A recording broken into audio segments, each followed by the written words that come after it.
Kai Lang, the first time Kai Lang was introduced was in Retribution, the previous novel, the third book. So the way that he was writing Kai Lang, I wasn't really paying too much attention to it in the beginning because I was like, okay, Kai Lang isn't a very old character. You know, it's been a good amount of time, it's been a good amount of years that have passed between Retribution and Deception. I was like, maybe Kai Lang has changed a little bit. I mean, he did have a limp, he was walking with a cane, and I was like, okay, that's how in the end of Retribution, he got pretty beat up, so his leg was bothering him because he had gotten shot, his wound wouldn't heal, and I was like, okay, that, I could see that. He wasn't really 100% when he was fighting, because his leg would hurt every now and then, and I was like, okay, you know, I could understand that. I was okay with Kai Lang, with the way he was writing Kai Lang, until he interacted with an alien. Kai Lang is part of Cerberus, and you know how Cerberus doesn't like aliens. They're against aliens. Now, Kai Lang is the worst, I think, when it comes to Cerberus. When it comes to their motto, the humanity first, you know, like that they don't care for the other races. Kai Lang hates other races with a passion. He cannot stand other races. He will not talk to them. He will not. He feels sick to his stomach while he's talking to someone, even if it's a beautiful Asari. He feels like disgusted. In this book, he starts talking to an Asari on the Citadel in a bar, and he's even smiling at her, and it's saying, oh, she was a pretty Asari with a smile, and he's just like, hey, like, and I was just like, what? Kai Lang would never spark a conversation with an Asari like that. If he needed information, he would try to prevent talking to any aliens to get the information he needed. And if there was no way to prevent that, he would get it and not any other word. Just, hey, what's this? All right, that's it. No thanks, no nothing. Just, he probably wouldn't even look at the alien. But yet he's here talking and smiling and almost flirting with the Asari. I was like, that's not Kai Lang. That's not Kai Lang. But I was like, calm down, just keep reading. Another inconsistency. Now this one kind of has an answer to it though. Some people I was reading, they were saying Jillian doesn't have autism in this book. That's wrong. Like that's an inconsistency. But I was like, in Retribution, it was said a few times that Jillian was getting when they stopped injecting her with all that Cerberus crap to improve her biotics to make her super strong. When they stopped, she started to get better. Like, she started to be able to talk more with people, and she was just, you know, it would say that she was starting to get better from her autism. So it was almost implying that her autism was caused by all of this stuff that was being injected to by Cerberus, by undercover Cerberus operatives in the Ascension program. So it's like she didn't have autism. It was just a side effect from all the crap that they were giving her. So normally she didn't have autism, but I mean, I don't know. And so since she's been on the flotilla safe for so many years, it's like she's completely fine now. But I don't know. They never really cleared that up, whether Jillian had autism before this whole Cerberus stuff that was going on. If she was born like that. That, I don't know. I just let that go. So Kali and Anderson are trying to look for Nick. Because they're like, oh, where is he? He's in danger. He's joined a gang and we've got to get to him and blah, blah, blah. So you know what they do? They go have dinner first. And then they go to bed. And then they get up and they have breakfast. And then they go look for Nick. Once they find out where Nick is, they're like, oh, he went to Omega. He most likely went to Omega. Kali and Hendel are on the flotilla. And this Batarian like slave group, this ship that's full of Batarians and slaves, start attacking one of the ships of the flotilla. And the Quarians are like, okay, we gotta fight these pirates, and Jillian and Hendel are there, and they're gonna help, because they're now part of the Edena. I think it was called the Edena.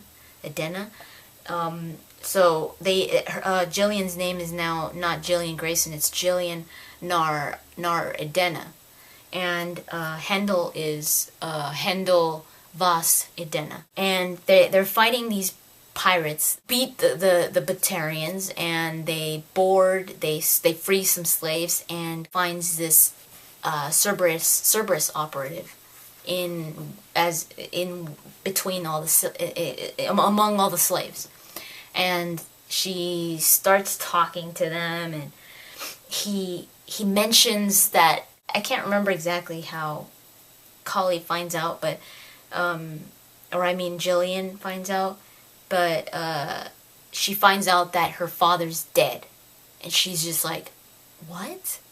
And she gets the information from the Cerberus operative that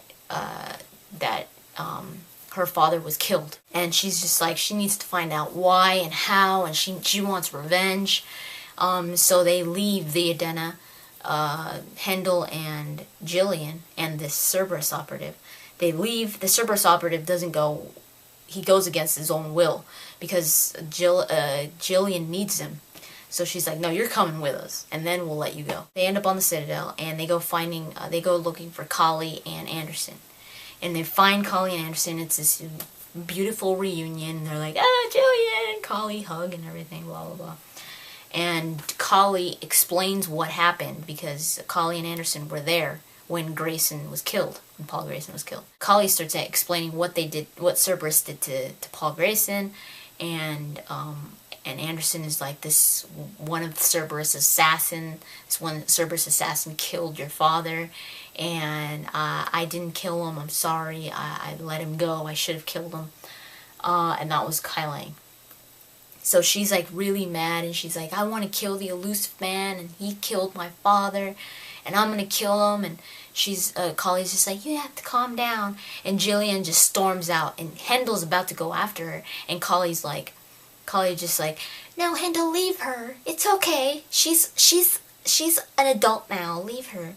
And I was just like, you gotta be kidding me. You got to be kidding me. They just let her go after having her years safely hidden on the flotilla. They were keeping her safe. They were keeping her hidden from Cerberus.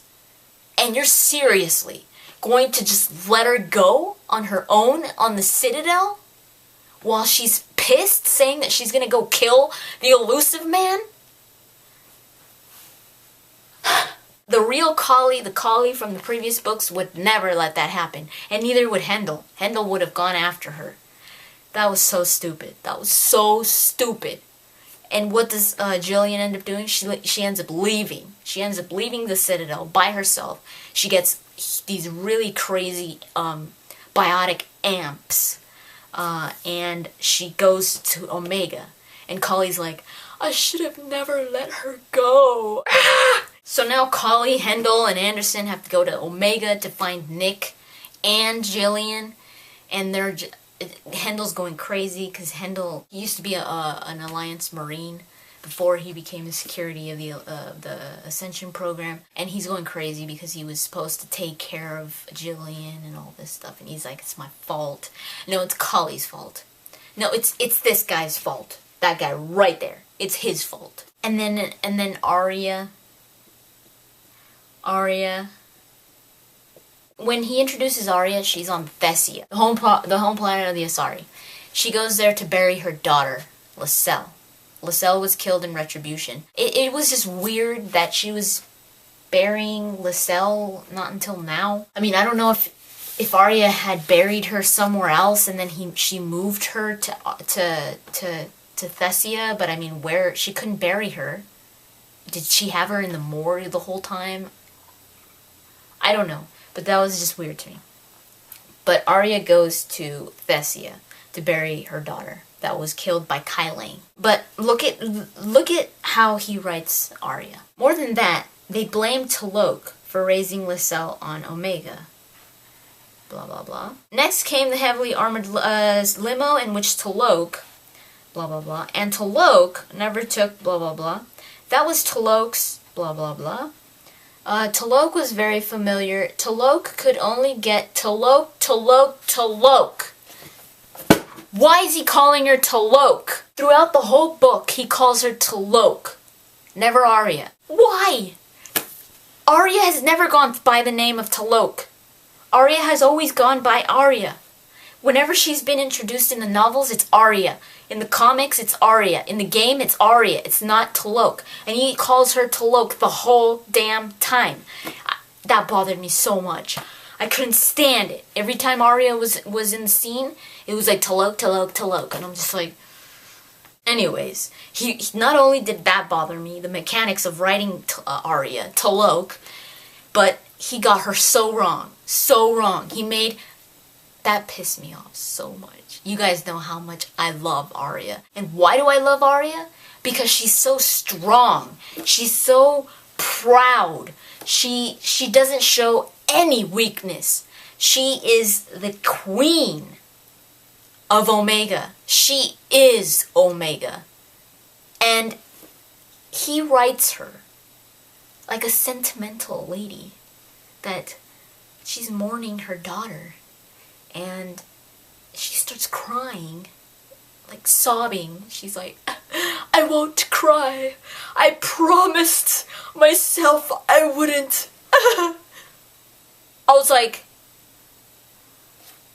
are you serious? In Retribution, Arya found her daughter naked on the ground with her neck slit. And what did she do?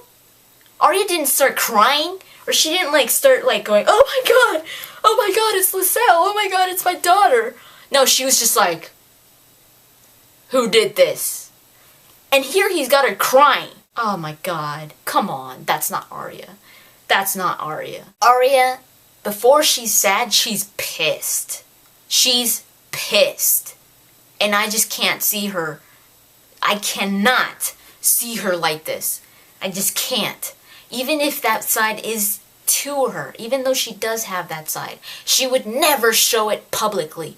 Never. And I mean, it wasn't just then. It wasn't even, that wasn't the only part. Like, if it was the only moment that he showed sentimentalism to Arya during the funeral, if that was the only moment and the rest of it was like, you know, it was like, that's Arya. No, it wasn't like that. He wrote her wrong throughout the whole damn book.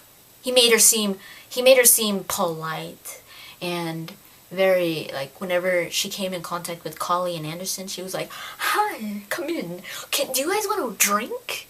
And, she starts joking with them, and I'm just like, are you kidding me? The only thing that you know about Arya is if you're nice to Arya, she's fair to you. But that's as far as it goes. Like, she will buy you a drink, but she's not going to be like, you know, she'll probably send an Asari to give you a drink and say, this is on Arya. She wouldn't be like, oh, you doll. No.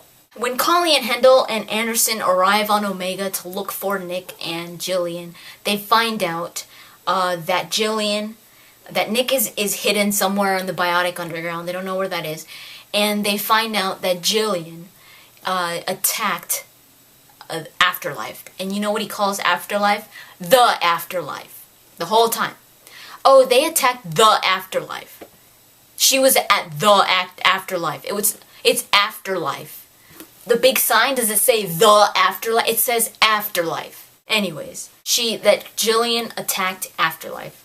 And because she wanted to talk to Arya. And Arya, this is another inconsistency. He says that Jillian was sitting in Afterlife, and Arya walks in with a bunch of her bodyguards through the front door. Arya doesn't enter Afterlife through the front door. Arya enters through the back. That was established in one of the novels. She enters through the back. She does not enter from the front. That would be stupid. But she enters through the front, and Jillian is like, "Oh, Arya, I need to talk to you." And she goes, and Arya doesn't even listen to her. She just starts walking. She just like, her bodyguards stop Jillian, and she just starts like killing everybody with her biotics. And Arya doesn't do anything. She just keeps on walking. The real Arya would have turned around and blown the crap out of her. But she doesn't. She just keeps on walking. Jillian ends up killing like who knows how many of her her best biotics and some of Arya's bodyguards and all that. And when Anderson, Kali, and Hendel arrive on Omega, they hear that.